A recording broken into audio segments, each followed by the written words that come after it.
Hey there, everyone. This is Dave Dubeau, and welcome to this week's episode of the Property Profits Real Estate Podcast. That's a mouthful, isn't it, Gary? Yeah, definitely.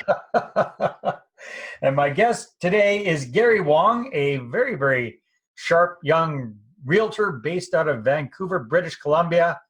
He's also a real estate investor. He's written books about the Vancouver market.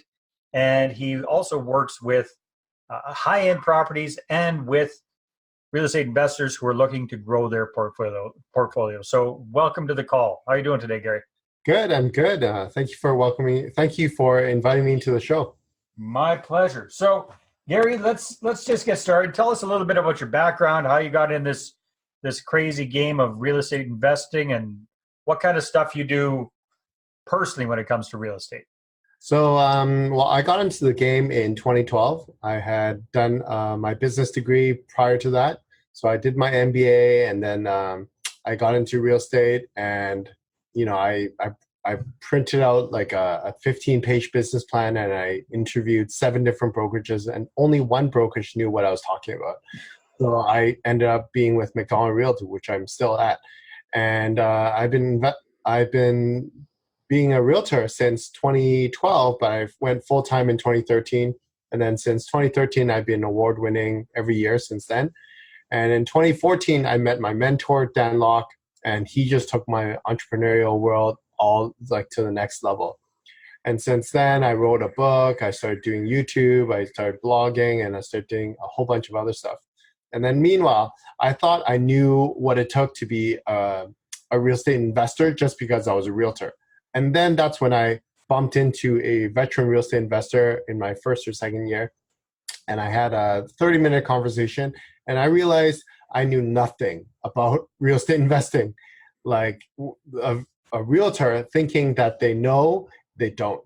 So I talked to this veteran real estate investor who was who had been a part of Real Estate Investment Network, the largest real estate investing group in Western Canada. And I joined them, and I learned their system, learned what it takes to invest in cash flow and asset appreciation.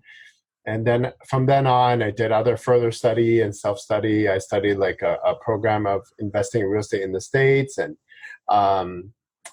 then I started investing in condos myself, but not full-time because I just couldn't, because I was a full-time realtor and building my realtor business, I couldn't leverage my time to be a full-time real estate investor and fly out to like Toronto or Michigan or Las Vegas. I just couldn't do that. So you've got condos. Are they primarily in and around Vancouver?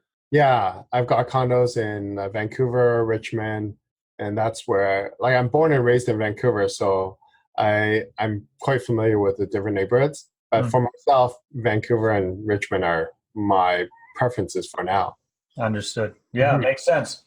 So let's talk a little bit about that, because at the time that we're recording this, Vancouver is kind of an interesting market. I mean, we had the craziness of that whole spike in values where things just went crazy for a number of years.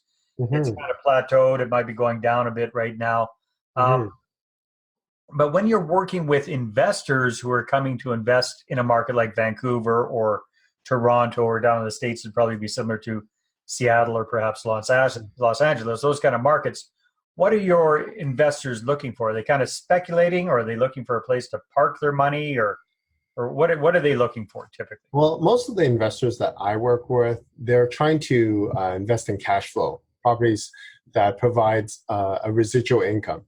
And then they come here and they say, well, like I heard or I read somewhere or I watched some YouTube video where you can positive cash flow like a couple $100 after all your expenses, mortgage, property taxes, insurance, strata fees. And I'm like, well, theory, that's the theory, but in practice, it's not like that, especially in Vancouver, especially in the downtown core or the urban areas. In rural, it's a little bit better, but in the urban areas, positive cash flow is quite difficult to obtain. So I have to educate them about how it's not like Phoenix, Arizona, how it's not like Las Vegas or Utah or Ohio or Michigan or Edmonton or Calgary. And we usually settle with, okay, well, I want something close to break even then, at least break even or close to break even. And then we are usually able to get a compromise on that.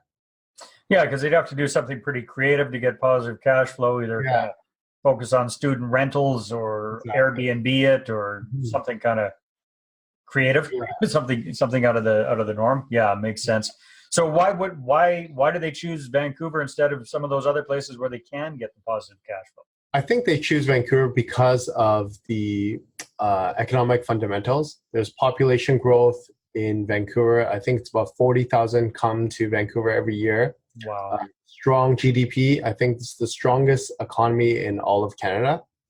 And then the job growth is really high. The unemployment rate is low. And the vacancy rate is really low. And then obviously they read the articles out there that says Vancouver is the top 3 cities in the world to live. And then you look at the schools, we've got like world-class schools. I think UBC is probably ranked 40 in the world for their business programs and such.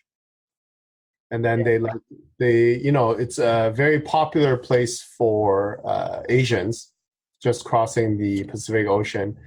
The weather is very fair. They don't have to go to Toronto where the weather is super cold and then super hot. So a lot of people love Vancouver. And a lot of nature, of course. A lot of people definitely love Vancouver. Yeah, no, that's no argument there. Okay, so Gary, and obviously you're a little bit biased because you're a realtor yourself, but let's say somebody's getting started and they're in a completely different city and they want to invest in that city. What tips or recommendations would you give them about finding a good realtor? I think when it comes to finding a good realtor, there's different types. One, like if you're looking specifically for buying, then you want a realtor who knows how to do analysis quite well. They know their numbers, they know their economic fundamentals, they know which areas are great and which are not. And then they must have high level of customer service.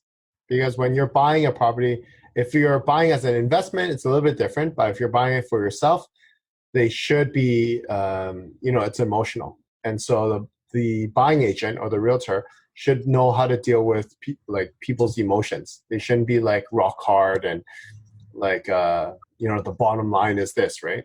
But for investor, you want someone who's pretty sharp. They know their numbers, they know their economic fundamentals, they know they know your risk tolerance. They are able to ask the right questions to analyze your needs. Like they should be able to judge what your skill level in as a real estate investor. Is this a sophisticated buyer, or is this an entry level, like a first time investor or second time investor? And then they should offer advice accordingly. So a lot of realtors out there, they offer, and I was like that. I was guilty of that. I'd meet a first time investor and I'd pour out all the stuff I learned from Real Estate Investment Network, and I poured out all these advanced strategies, and they just had no clue. They confused them. And then I said, oh, you can't do that. You have to help them according to where they're at. If they, if they only have one investment property, you don't give them a strategy that helps them get like 10 properties or 20 properties. You help them get their second property. So I would say that's important. Obviously. So how? Those are a lot of great qualities. How would you find somebody like that? What steps would you take if you were that either, let's say, newbie or more experienced investor looking for a new realtor? Would you ask for referrals, or would you interview a bunch of them? I would definitely ask for referrals, but also I would interview them, and then I would do my own due diligence. I find that realtors who are quite well branded online, it shows me that they take pride in what they do, and that they're not just just helping their friends buy or sell real estate. Like they actually are doing this long term. So I usually they give off a good first impression if they have good marketing.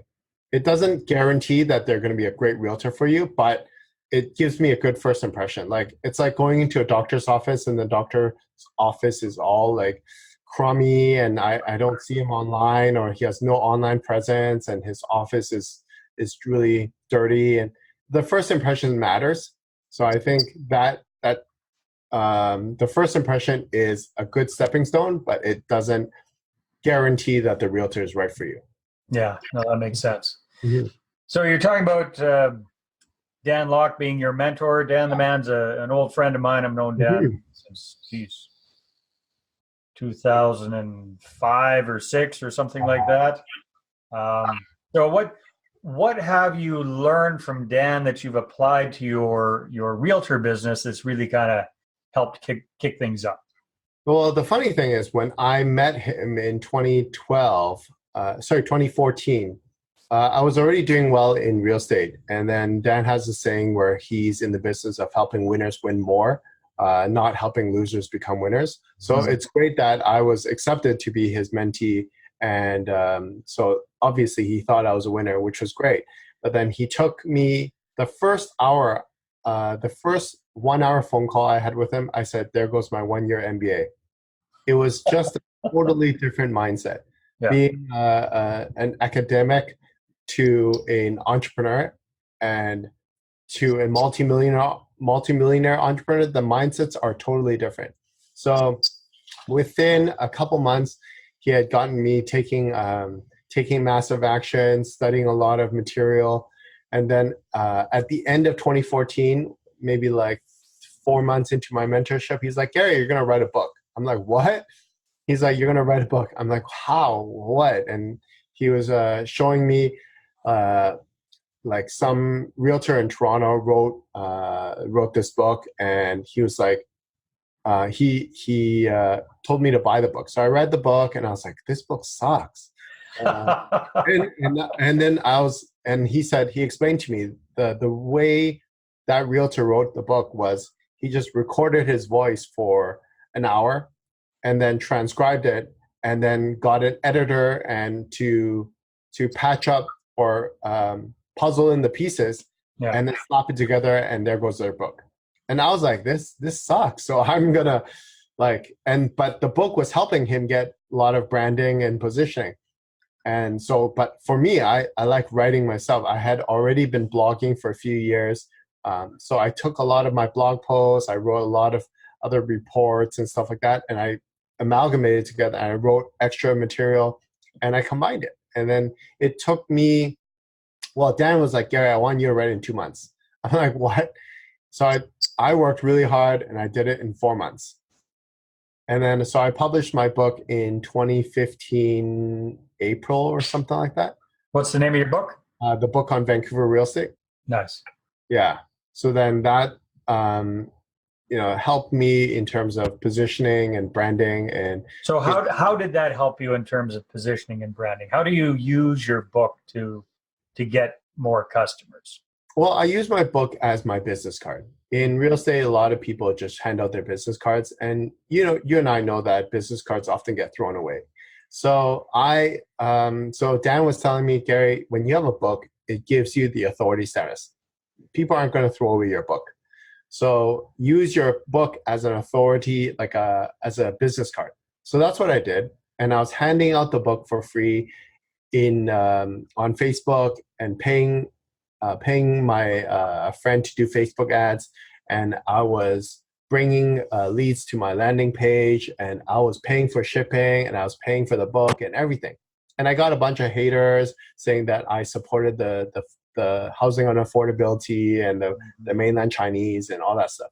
But I got a taste of what it's like to add value and get a lot of pushback. So from then on, I use the book where every time I meet a client, I give them a copy of my book. I just want to educate them, whether they want to use me as their realtor or not. That's fine. But at least it's a way to leave a lasting impression. So what's an example of the biggest impact the book has had directly on you? I think it gave me the confidence. It gave me the self-esteem that I needed. Like, I am an author now, and and I know that the book gave me authority status, but it's one thing to know it, and then it's another thing to really know it deep in your heart. And I think the book gave me the confidence, wow, I could write a book. What else could I do? And so it gave me the self-esteem to do other projects that Dan assigned me to do. And then took me outside of my comfort zone. And little by little, Dan kept challenging me with more difficult projects that took me outside of my comfort zone. And with me taken out of my comfort zone, my income started to go outside of my comfort zone, which is a good thing. That's awesome. So what else besides the book has worked really well for you? I know you do YouTube videos, you do blogs, you do all sorts of stuff. What's kind of the if you could only pick one, which one would it be? I know I think it would be YouTube. So in end of 2014, Dan was like, Gary, I also want you to do YouTube. And I'm like, I don't know how to do YouTube. He's like, just shoot any videos by yourself. And then I was asking him questions like, oh, which camera should I use? Which light should I use? And he was like, just do it. And then, so I got the camera, I started shooting videos, and I had no clue what to talk about, but he gave me some ideas, and I started shooting them. And in the beginning, I was shooting them with my cell phone, doing like a selfie video, and then later I got a DSLR, and I put it on a tripod. Later, I added some 3-point lighting, and I started just shooting more and more videos. And then I think now I have about 500 videos. Wow. And is it like a lead generation machine? No, it's not. But it's more of a way to add value to the public and just get people to know who I am. Yeah. And all of these things combined have really helped you to kick your business up. It has. It has. Yeah. That's awesome. So I'd say YouTube, the book, and then obviously there's the other things like the website and the podcast and all that. Social media type stuff or whatever you do there. Yeah, well, that's awesome. Excellent, Gary. Well, like I told you, time flies when we're having fun here. So why don't you tell us a little bit about if people are interested in finding out more about you or getting a hold of you, what's the best way to do that? I think the best way is to go to my website at GaryWongRealty.com. Also, my YouTube, you can find me at Gary Wong Realty on YouTube, or they can go to www.vancouverrealestatetv.com. It just redirects to the YouTube channel. I think that's the best way. Yeah, they can also find me on Instagram, Gary Wong Vancouver. Yeah. Excellent. Well, Gary, it's been a lot of fun. Thank you very much for sharing your experience, your insights, and your advice, and I appreciate it. Thank you so much. All right. Take care, everybody. Enjoy your week, and we'll see you next week on the next episode of the Property Profits Real Estate Podcast. Take care. Talk to you soon. Well, thanks very much for checking out the Property Profits Podcast. If you like what we're doing here, please head on over to iTunes, subscribe, rate us, and leave us a review. Be very, very much appreciated. And if you're looking to create a regular flow of inbound investor inquiries about your real estate deals, then I invite you to attend one of my upcoming live online demonstrations. And you can check that out at investorattractiondemo.com. Take care.